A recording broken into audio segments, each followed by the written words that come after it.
Welcome to the Next Episode podcast. I'm your host, Jared Patterson. The Next Episode podcast is designed to inspire growth, purpose, and forward momentum in every season of life.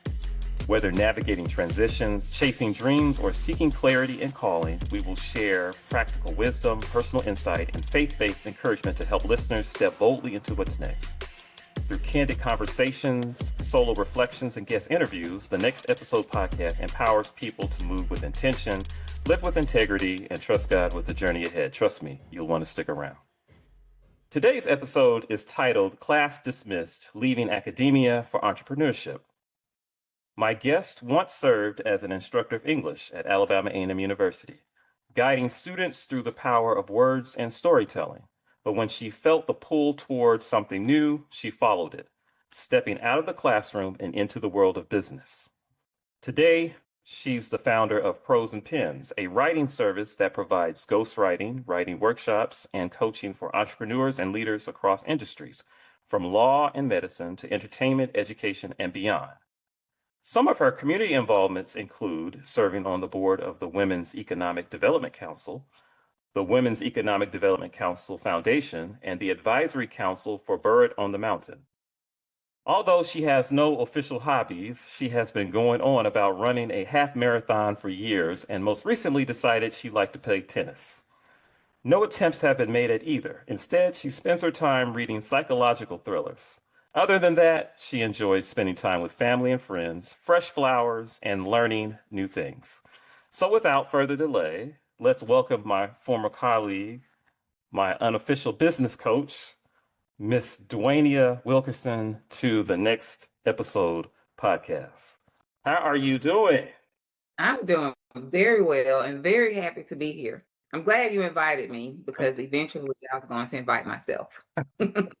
Sometimes, I was like, oh, she's becoming a VIP in these streets. And I said, I gotta tap in. I gotta tap in while she's hot. So I could jump on your bootstraps or your.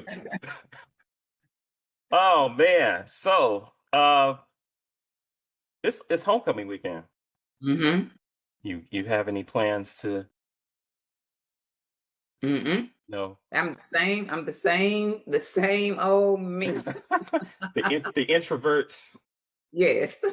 I'm telling you, introverts unite. People don't understand. After dealing with people in certain spaces, it's like, nah, I don't want to. So there's certain parts of town I will not be this weekend. Yeah. That's what I was about to say, especially on the weekend, because I spend a fair share of time out of the house during the week. So on the weekend, I like to be home. I know that's right. All right. So generally, we begin each episode with a fascinating question or with an icebreaker. So I think this episode we're going to go with an icebreaker. And so the question is, okay, what is a fun fact that most people don't know about you? A fun fact that most people don't know about me. I don't know if this is a fun fact or not, but it is a fact. And I'm very sensitive. I am very sensitive and I cry a lot. And when I tell people that, they are shocked because for whatever reason, people can't imagine that I am sensitive. That's a fun fact. No, it's not fun. No, fun. Okay, I was looking for a fun fact. You just gave me a fact. A fact. That was just a fact. What's the fun fact? You don't have. You're right. I mean, if most people looking at you wouldn't be able to tell that you cry a lot. Yeah. That maybe you cause other people to start crying, but maybe both. Now that I can say, I can see that, but the other way around, I don't know. No, I believe in a good daily cry. So I guess you shouldn't be watching Lifetime movies, especially the sappy ones. No, I don't watch those. Okay. Or Hallmark. Stay away from those. All right, so we entitled this episode "Class Dismissed." Mm-hmm. And I thought that was, I gave you some options and you kind of tweaked. You took a couple and kind of tweaked them, and I thought this was the one for this particular episode. So we're gonna set this. Let's set the scene, and let's start Okay. kind of at the beginning. What drew you to education, academia, the classroom, and what did you like or love the most about um, being in that environment? Okay. God drew me to education because I did everything I felt like in my power to not become a teacher. Um, and that is where I ended up. I when I started college, I think I majored in biology or something like that.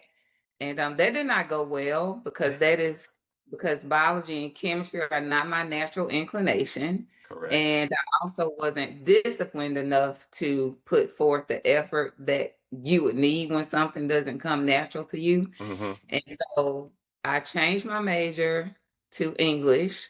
And unfortunately, at that time, the most popular option for English majors was teaching. And so Pretty much. when I finished undergrad, got my master's, and I did my student teaching at both a middle school and a high school. And after those experiences, I was like, there is no way I can go into a K-12 classroom. I cannot.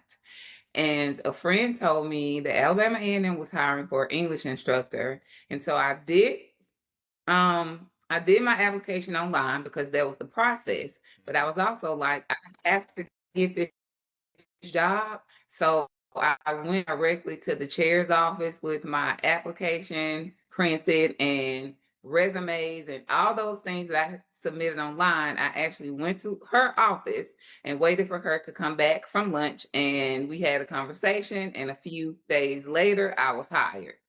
And I feel like that was just total God alignment. Hmm. And once I started teaching, I did not regret it ever to this day that the time that I spent in the classroom was one of the best times of my life. What, and when you said something earlier, when I was an undergrad also, uh, when you went into English, you only had one option, and that was either to teach on on the middle school or high school level, or then go to get your master's and then teach on the college level. And then now, you know, 40 years later, even when before I left the department, we were coming up with these programs and ways of uh, trying to get students to be English majors. And now we have these brochures that say, here, what's English? Take your English degree. This is what you could do with the English. What can you do with the English degree? Blah, blah, blah, boom, boom, boom, boom, boom, boom, boom, boom, boom, all the way down the line. And I'm sitting there like, oh my goodness. I mean, some of these fields weren't around when we were in undergrad, but I'm just like, oh my goodness, there is so Mhm. much that a person, and even today, people still More. think that you could. The only thing they were like, I don't want to teach or go to law school, Yeah. or I'm like, nah, you can do so much now. Yeah. Hmm. That would probably be the only thing I would go into a time machine. Even though I loved what I was meant to be a teacher also, Yeah. and I loved every minute of it. But if I went back in time and said, okay, here's some other options, but maybe you could still parlay those into different things even right now. So, so how long did you actually spend in the classroom?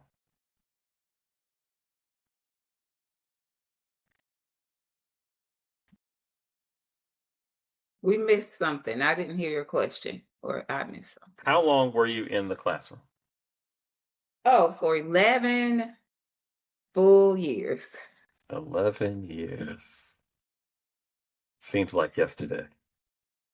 It How long? does. So And how long, when did you leave? I can't, you have to refresh my memory because it seems like it was 20 years so I ago. started, I know it feels like a very long time. I Right. started teaching in 2005 and I resigned in 2016. It has. Almost 10 It has years. been 10 years. Hmm.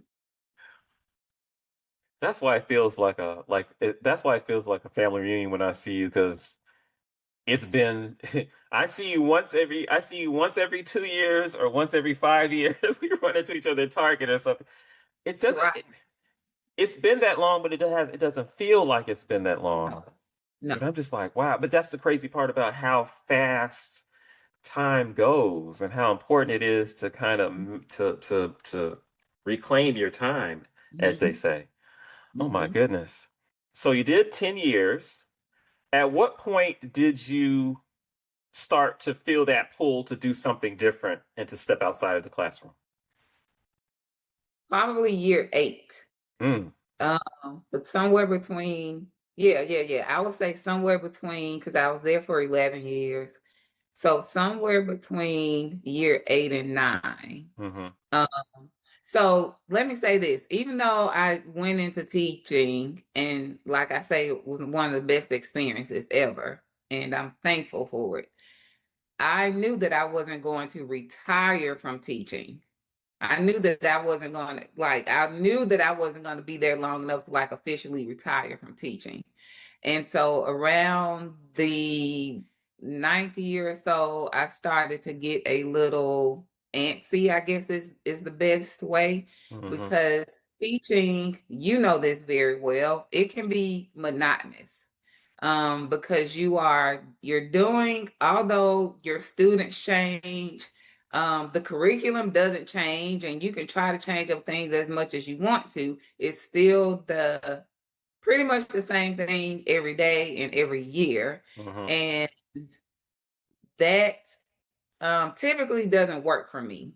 And so I started to feel like, okay, what can I do to give myself a creative outlet? And really, that's all I was looking for. I was looking for something to which I could focus on outside of teaching. And so I tried some other entrepreneurial things, and you know, you quickly learn what is not going to work, or I quickly learned what is hmm not going to work.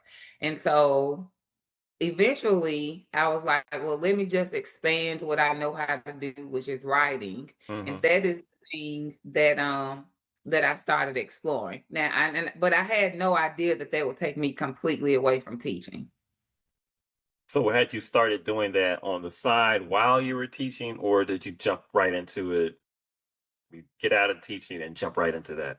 I did the foolish thing of leaving teaching and jumping right into it. The day that I turned in my resignation was the day I put up a website. Oh man. Um, yeah, I mean it happens. It happens. Yeah. It Mhm. happens. Um, so moving from the classroom and transitioning from being a professor to being an entrepreneur. Mhm. Um, how did you navigate the mental and emotional shift from the structure of the classroom to the uncertainty of entrepreneurship? So you're going to hear me say this a lot, and I know that people think that this is a cliche answer, but it's a very real answer for me. hmm The answer is God. Because the mental first, we're going to talk about the mental. First of all, when I started my business, I had absolutely no clue what I was doing. I had no clue what it would take to start and really sustain a business and create something that you can live from. hmm Um, so the mental part, and like you use the word structure, and that was the thing that the first struggle that I had to overcome, because I would wake up on so many mornings and I'll be like, okay, what do I do today? What do I do today?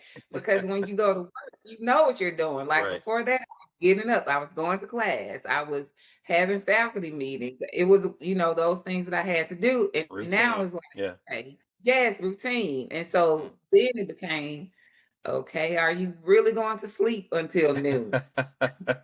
But when you get up, what are you doing? Right, right. So that was the first thing that I had to figure out. And the way that I dealt with that is I just started filling my mornings and early afternoons with networking events Mm, because I didn't know anybody. mhm. And a large part of how you gain clients and customers is word of mouth, but people can't recommend you if they don't even know you exist. Correct. And so that is what I started. That was my first round of structure. It was like, you're going to plan networking events for the week, and that is what you're doing every day Mhm. until you get some clients and you have some work to do.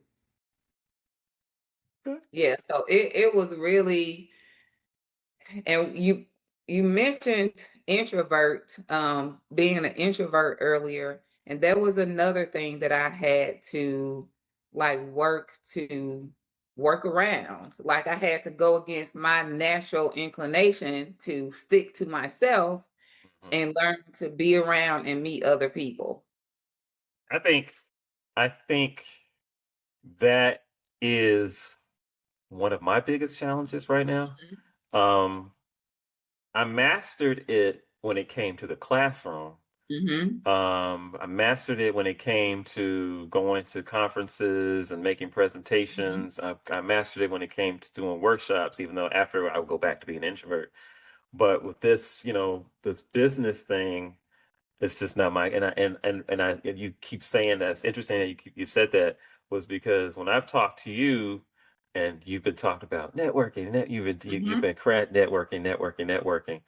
And so I had to kind of get it in my head that I have to get out of my comfort zone. Because my comfort zone is like word of mouth. Be like, yeah, tell somebody, somebody's seen, somebody's asking.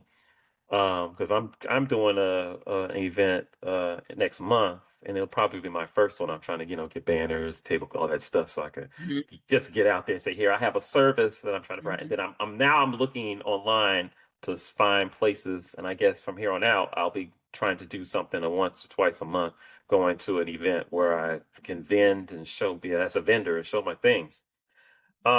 What skills and habits from your academic background have helped you succeed as an entrepreneur? Well, the primary skill is my writing skill. Hmm. Uh, and another would be because when you work on a college campus, you are pretty much left to your own devices, right? You have to you have to figure out your classroom style. Yeah. You have to figure out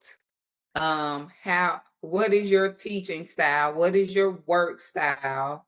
You do have to manage like your grading because you have to get things back to students, but technically there's no one over your shoulder saying, well, this is the time in which you have to get these essays back to students, or you have to do, there's a broad deadline and then you just have to fill in the pieces in that broad deadline. Hmm. So that was one of the things I took with me, is that learning how to self-manage, because that is a thing that so many people struggle with when they go into entrepreneurship. But there's a falsehood that when you are in business, you just get to do whatever you want to do. Like you get to sleep in until 12 and you just get to have Right, 2 hour right, lunches. right, Well, if you do that, you're missing out on opportunities because while you are asleep, your potential clients are conducting business. right. So you're in the bed and they are at networking events or they are here or there. And so it was, I had to figure out for myself in my business how to manage myself. And I did take a little bit of that from teaching, like managing myself and putting myself on the schedule and creating deadlines because nobody was going to create them for me. Hmm. So let's flip it. Hmm. What are some habits or mindsets that you had to unlearn to thrive in business and entrepreneurship? So when you work on a college campus, particularly in HBCU, Uh-huh, uh-huh. there is a familiarity, there is a comfort, um, there is a buddy system. Oh, we know so well. Yes. So there are all those things. And when you go out on your own, it's not there. And you can't really look for it Hmm. and you can't expect it. And so the comfort that I felt at A&M, I had to tell myself, you're not getting that. You're not getting that anyplace else. So you just have to create a new way of seeing things, a new way of seeing people. Hmm. And that was a little bit of a struggle for me. So, how did your colleagues and your students react when you announced that you were going to be leaving and doing your own thing? Well, I didn't announce it to my students because by that point, I didn't announce it to my students. And really, I didn't announce it to my colleagues. Um, because I didn't want anybody's feedback. Hmm. I didn't want anybody saying what I knew people were going to say. Are you sure you're going to leave this good job? You can still do this and start a business on the side. You're going to miss out on these benefits, blah, blah, blah, blah, blah. So what I did was, and this was even with my family, you just found out when you found out. Because I really wasn't in a mental space. I was in a mental capacity. I wasn't strong enough and I wasn't sure enough about what I was doing to withstand any negative feedback from anybody. Hmm. And so I had about a small handful of people who knew what I was doing. And then everybody else, it was just like, well, when you don't see me on campus anymore, you'll know. Because I think when I found out, um, I was like, I don't know if it's politically correct to use this word. I was like,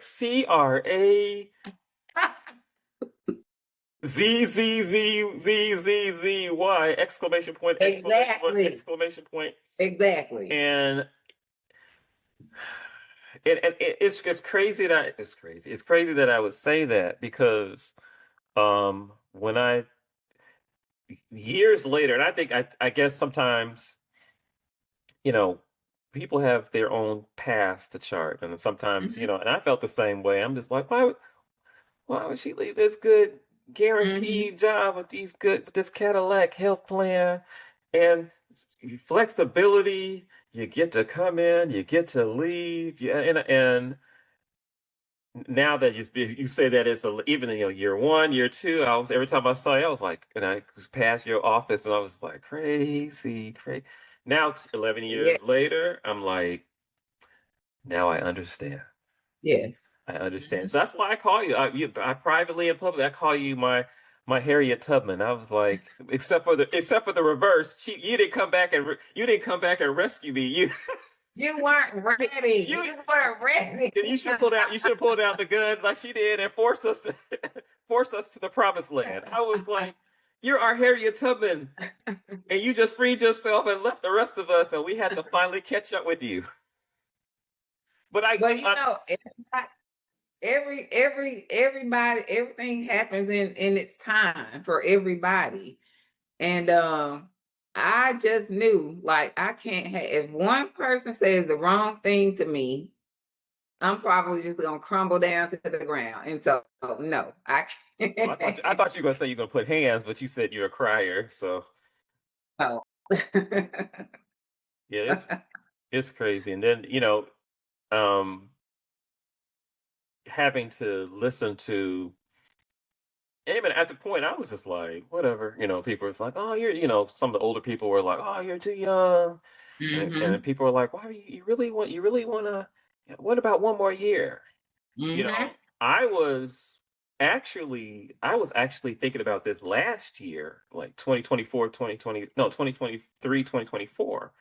And I think the one thing that kept me one additional year, well, just to make sure that my benefit, that my retirement will go through, Right. is that we had started a faculty mentorship program in the department, and I had two faculty mentors that I was working with, and Mhm. we were bonding, and I was like, "Ah, other than interacting with the students, I was like, that's kind of the only thing that is really keeping me.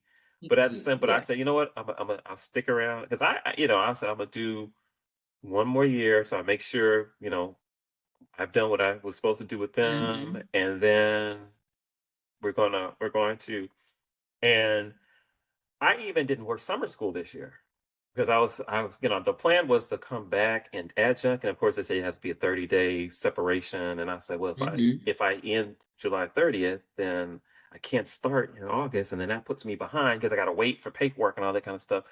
And I was like, well, I'm missing out on that good summer school money Cool. Yeah. that's not, they're not taking all the withdrawals out because they've already taken my withdrawals out in my 10, because I'm a 10-month Mhm. employee.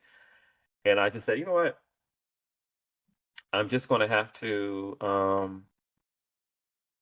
make a decision, be fine with it, be at peace with Mhm. it. People say, oh, what are you, and they come like, oh, what are you doing? What are you doing with your time? I was like, I'm just as busy Yeah. before I left as I am now. Yep. You talk about getting up in the morning. For some reason, I cannot sleep in. It's like Mhm. I've always been used to getting up at 5:30, 6 o'clock to be out of the house. And it's the same Mhm. thing. Everybody's gone, nobody's in the house now, and I'm just like, okay, I can't even I can't if I'm not feeling well, then I can sleep in. But if I'm wide awake now, and then what I start doing, I'm a very scheduled person. I have a schedule on my wall here, a calendar and a schedule. I come upstairs, boom, boom, boom. Everybody leaves at 7. I'm up here at 7 to 9. All right, 7 to 9, I'm doing grading. Mhm. 9 to 11, I'm doing some editing work for somebody. I'm creating brochures for my business. I'm doing some business plans. I'm looking at all kinds of things, and I'm just like, yeah, you guys. Sometimes you have to turn off people's comments and Yes. perspectives because they'll have All you the time. second guessing yourself, and then you'll be Mhm. unhappy. I was like, would you rather Mhm. not to say that I was unhappy at, because this goes out public, not to say that I was unhappy at work, because I wasn't, but just in general, if they want you to be Yeah, it's just unhappy. time for the yes. Yeah. Yeah. So So, that so that's a go ahead. no, I was just gonna say, so that is a thing that one thing that I would say to people who are thinking about it's very fine. It's fine to seek counsel, Mm, but you don't have to run all of your plans by everybody because nobody knows your trajectory. Nobody knows what you are supposed to do more than you do. And so sometimes when we start sharing things with everybody who wants to hear, we get way off track. right, right. So now we're going to kind of transition into building a new path. So Mhm. tell us about your business, what inspired it, and how did you get started? Okay, so the name of my business is called Prose Pens, and I provide ghostwriting and content writing services for leaders and entrepreneurs, which is a little bit different than when I started. It was content writing and it was for companies. So I would create like website content, blog content for companies. What I learned working with companies is that it was better for me to work with the founders of those companies one on one rather than working with their team. Um, because when you work with a team, there's just lots of back and forth. There are more people who have to go over the work, those things. But when you work with a founder one-on-one, the relationship is more intimate, is more honest, and it also moves faster.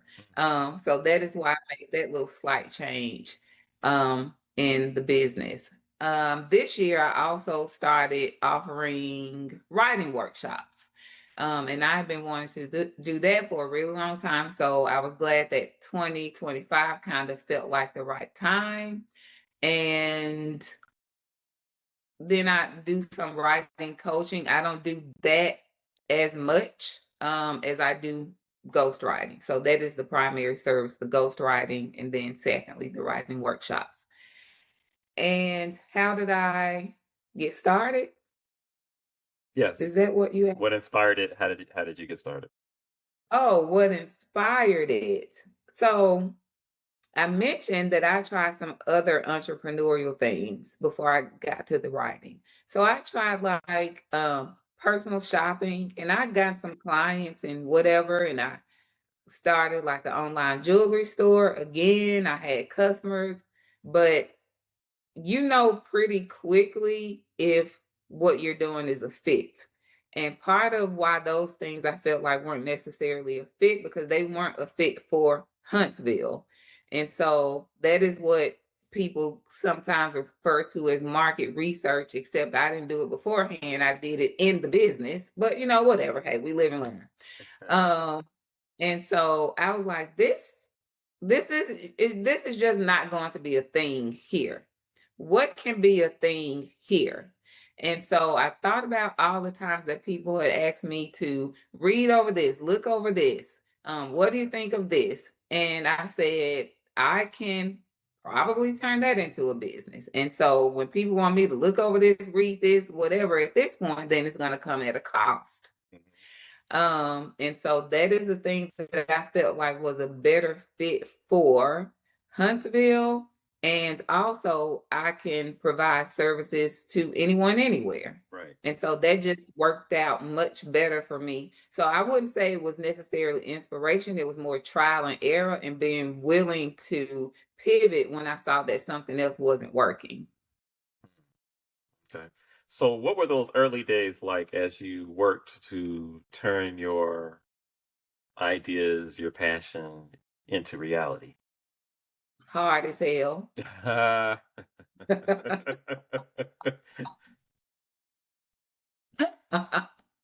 course, come on, expound, English person. Like I said, I didn't know anything. I didn't know anybody. Your network in education is very different from your network in business, or at least mine turned out to be. It was hard. I had no clue. So I'm a very, if somebody tells me you just need to network, right? That doesn't mean anything to me. What does networking look like? How do you network? And so I quickly realized that the first thing I needed to do, because I started doing all this reading, Jared, how do you build a business? How do you brand a business? How do you get customers? And every single thing said relationships, relationships, relationships. And at one point, I was like, I'm so tired of reading about needing relationships because when you need money, you're not really thinking about building relationships. But there was really no way that I could escape it. And so when you build relationships, you have to meet people, you have to go places, you have to network. And I'm using the air quotes. But I didn't know how to network. So I literally Googled how to network. And I made a list of things that was considered networking. And I did those things. So if I would choose like 3 events a week. When I would go to an event, I would be intentional about meeting at least 2 people. So I was very systematic about all of this. And when I say that to people sometimes, I get a little weird look from them, but it's like when you don't know how things go, like I was really just doing the best that I could trying to pull anything together. So that was really what my focus was on, like getting out and meeting people. And I also pitched. I pitched. I would find companies on the internet or on Instagram for the most part. And if it looked like somebody that I could help just by looking at their content, I'll pitch them. And I landed one of my first big retainer client that way. And lastly, this one should blow your mind. I actually went door to door introducing myself to people. And that's something I thought I would never do, ever. And it was terrifying and it was horrible. 10 do not recommend. I'm horrified listening to you talk about it. I'm like, oh, Now, because I got my pen here. I'm taking notes down. I'm like, how to network. don't write that one. Don't write that one. Pitching. As soon as we get off here, I'm gonna be researching pitching. How to pitch your. Yeah, I'm taking. I'm a lifelong learner because, like I say, you're my unofficial business coach. You tell me things, I listen, I try to figure it out. Go ahead. Yeah, so I would say those are the three things that really got me going: the networking, the cold pitching, and the going door to door. Now, the door to door didn't yield me any business, but it did teach me about myself that you really can do anything. Mm-hmm. Do I recommend it? Again, no. But it did take me way out of my comfort zone. Yeah, because I draw the line at door to door. Now I'll send an email. I'll shoot you an email like, hey, good. But door to door, I'm like, gotta interact. Yeah. Did you were there any unexpected challenges or surprises that taught you any valuable lessons along this entrepreneurial journey? Yes. Money goes quickly. Oh, really? Money goes quickly. If you have it, if you if you have it, money goes quickly. So when people start businesses, so many people think that you can start a business by just walking into a bank and asking for a loan. No, you're not doing that because you don't even have a proven concept. So who is going to give you any money?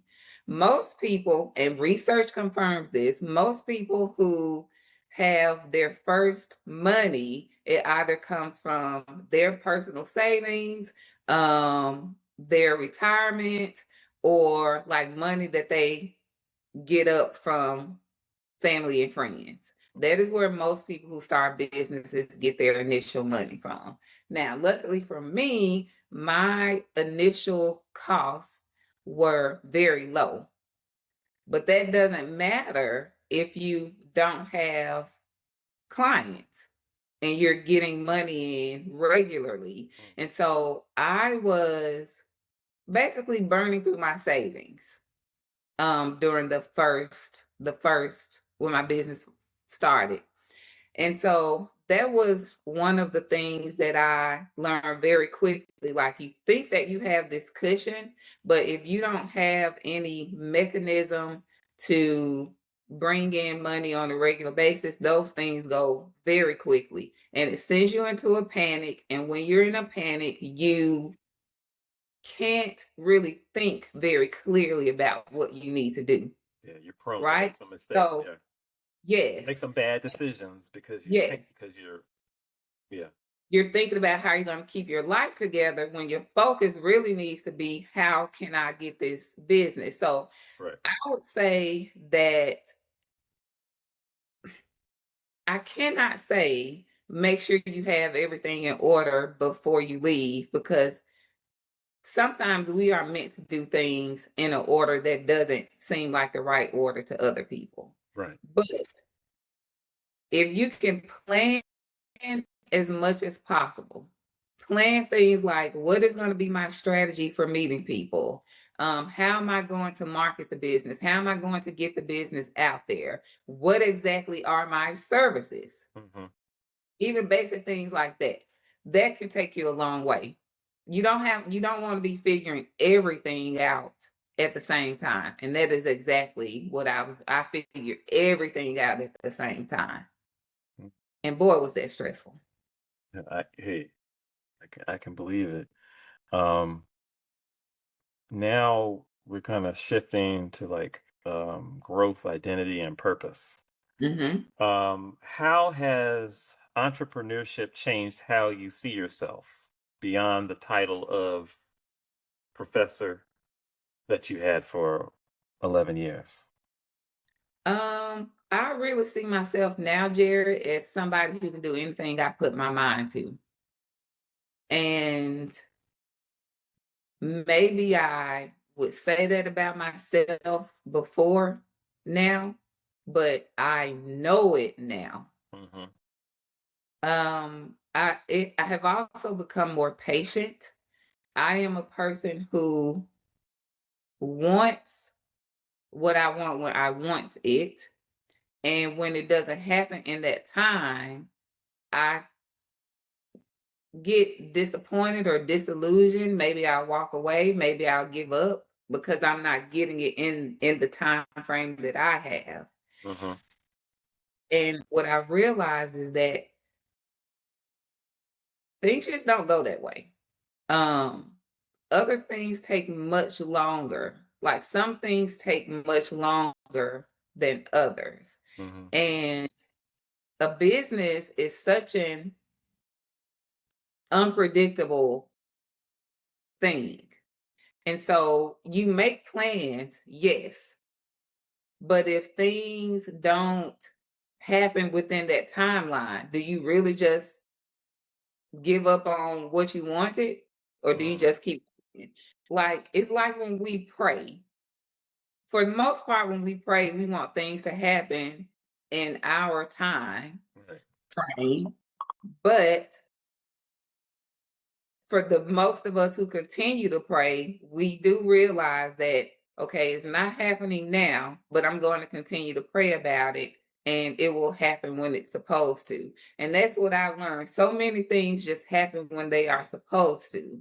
Like for these workshops that I launched in 2025, I tried to do these workshops in like 2018, 2019, and I could not get anybody to register for them. That wasn't the time. 2025, I've had much more success because I have put more time in the community. I know many more people who are interested in coming to them. I know many more people who can refer people to them. So it's just very different launching them in 2025 versus 2018, 19, when I just had not cemented myself enough to offer that service. What what kind of fulfillment do you find in this new chapter of your life that you didn't have before? Um, that's a good question. Hold on. You should have sent that one last night. Nah, I need this. I need this off the dome. Mm, Keep you on the edge of your seat. well, there's fulfillment in seeing something that you started grow. Hmm. Even if, yeah, no matter how small or how big, it is just seeing something that you started grow, and it's seeing growth in yourself. Like I mentioned, the cold pitching and the going from door to door, business to business. Those are not things I would have ever imagined ever in my life that I would do, and I did them, and I survived the experience. So it has been, when I can see where I started from to where I am now, that makes me feel proud of myself. It gives me a sense of accomplishment. And like I said, it makes me feel like I can do whatever I decide to do. Do you ever miss the classroom? Mm-mm. See, I'm genuinely shocked. I'm genuinely shocked to hear you say that because if someone were to ask me that question, I'd say, yeah, I missed the class.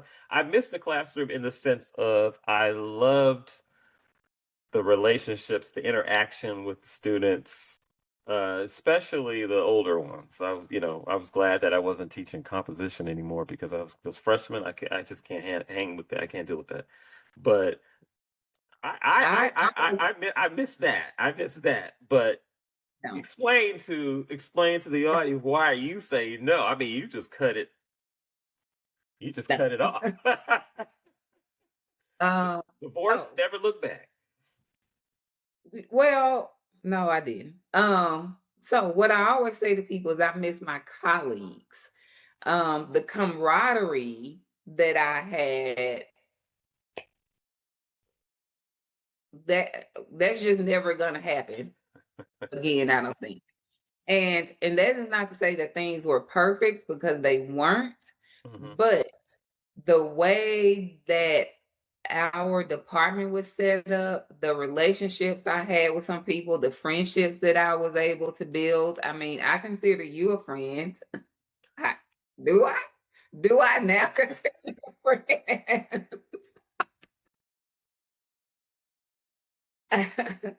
So, but like no, like the friendships that I was able to make there, I'm still maintaining many of those friendships. You are one of them. Your sister is another of them. So that I miss. Now, I am an educator at heart. So the teaching and wanting to help people learn and to share knowledge, that is something that is always in me. And that is why I so desperately wanted to create my workshops. But do I miss being in the classroom and toting around that grade book and writing on the whiteboard and taking attendance and submitting? No, I No. don't miss one bit of it. So you've been gone a while because we did away with the whiteboards. We're only on the every classroom now has a smart board. It's writing on the smart board with that pen. Y'all got really fancy when I left. I mean, they literally. I mean, I think this was right after COVID. Mm-hmm. They got some on that government money was flowing. They put speakers in every classroom so Mm-hmm. that because at first we were doing the some online and some in the classroom situation, and the ones online they had to be able to hear you, so they had these speakers and you had to be able to hear them, so they had these microphone and speaker things that they had in the ceiling, and they got some kind of grant and they put smart boards in every single classroom, so it doesn't matter, Mm-hmm. you know. Yeah. The flip side to that is the HDMI cords start disappearing.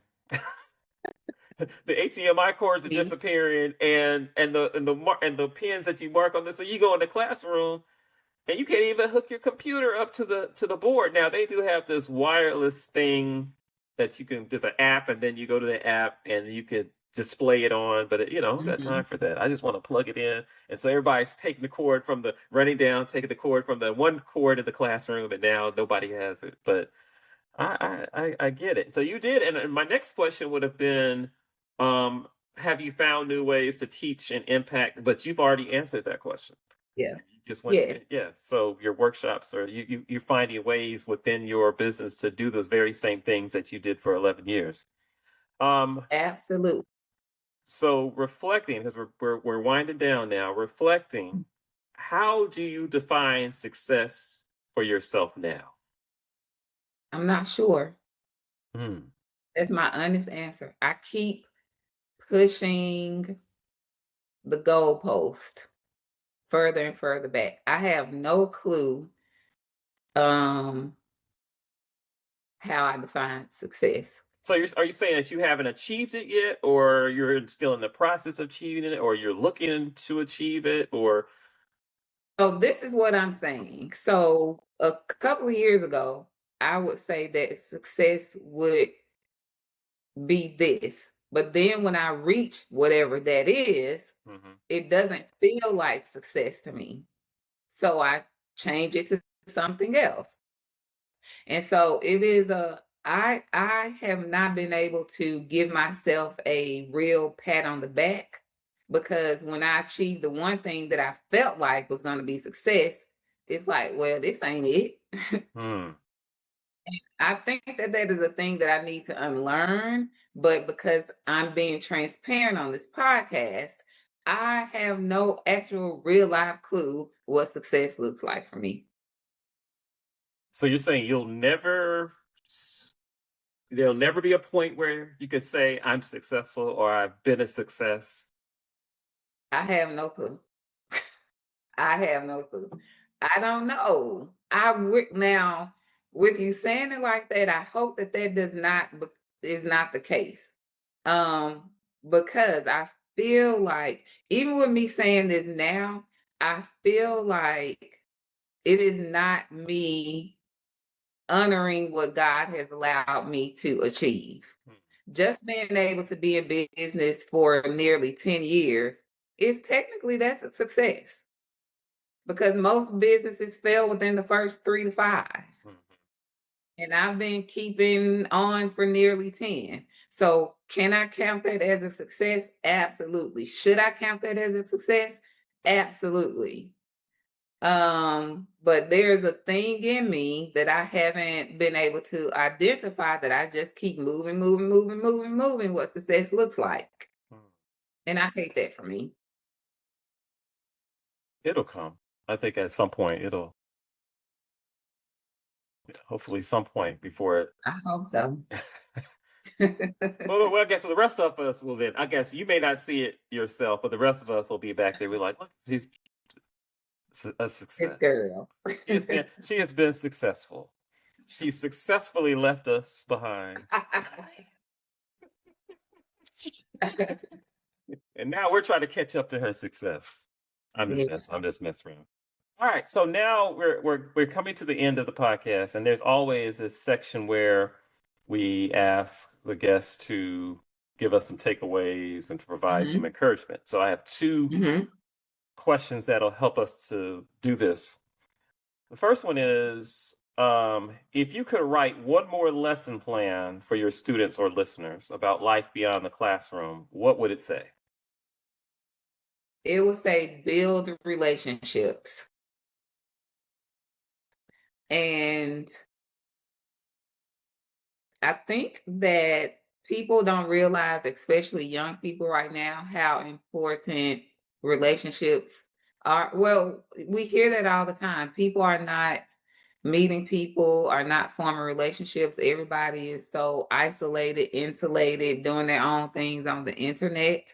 And I mean, that's fine, but we need each other. Like, you need people.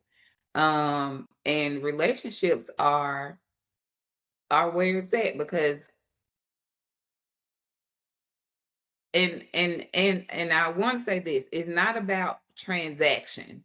It's not about being transactional in your relationships. You don't meet people and befriend them for what you can get from them. It should be an exchange. So I take a lot of pride in having something to offer the people who are in my life, whether it's advice, whether I can connect them with someone or something.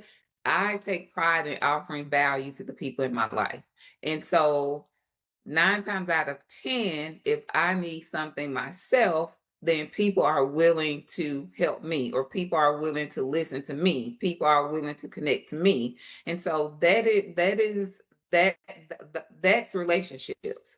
And I used to say this to my students when I talk, you should get to know these people in your class, particularly the people in your major, Mm-hmm. because y'all need to form relationships and move forward together in some kind of way. And I don't think that they really understood that. Um, but if there was one thing that I could beat into, a young person's head, it would be that for sure. Okay. And then finally, what advice would you give to other academics who are considering stepping away to pursue entrepreneurship? And this is where I want you to talk directly to the people. Okay. Dear people,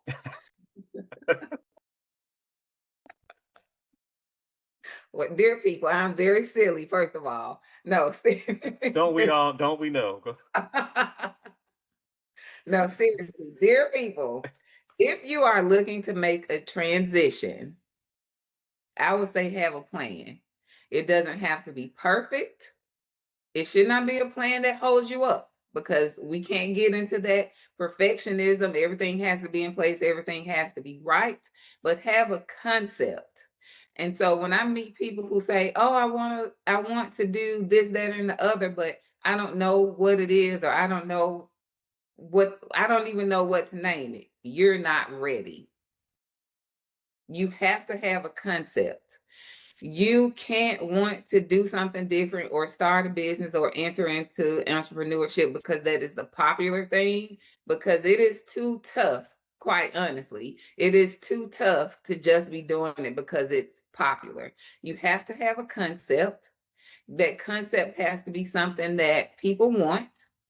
And if you want to earn money and it not be just a hobby, it also has to be a concept that people are willing to pay for. So have a plan. Like I said, it doesn't have to be a full-blown business plan. It could be something that you're writing in a $1 notebook from the Dollar Tree. But have something concrete that you're working towards and that you want to bring to life. Okay. The end. Sign the signs, Dwaynia Wilkerson. Right. What a journey. And what a reminder that stepping away from something good can still lead you towards something greater. I want to thank my guest, Dwaynia Wilkerson, for sharing her story and showing us that the classroom isn't the only place where transformation happens. Sometimes it begins when you decide to write a new chapter for yourself. So if you're listening today and you're standing at the edge of something new, or maybe you're in the middle of uncertainty, I want to remind you, every ending isn't the finish line. It's just the setup for the next episode in your story. You don't have to have it all figured out. You just have to be willing to take the next step. God often reveals the journey one moment at a time. So don't get stuck in the past and don't let fear paralyze your future. Your next chapter could be your best one yet. Keep showing up, keep trusting, and keep walking forward, even if it's just one step at a time. If this conversation inspired you, share it with someone who's standing on the edge of their next step. And don't forget to follow and subscribe to the Next Episode podcast on Spotify, iHeartRadio, or Amazon Music so that you'll never miss an honest and hopeful story like this one. Until next time, remember, your next episode begins when you have the courage to say, "Class dismissed."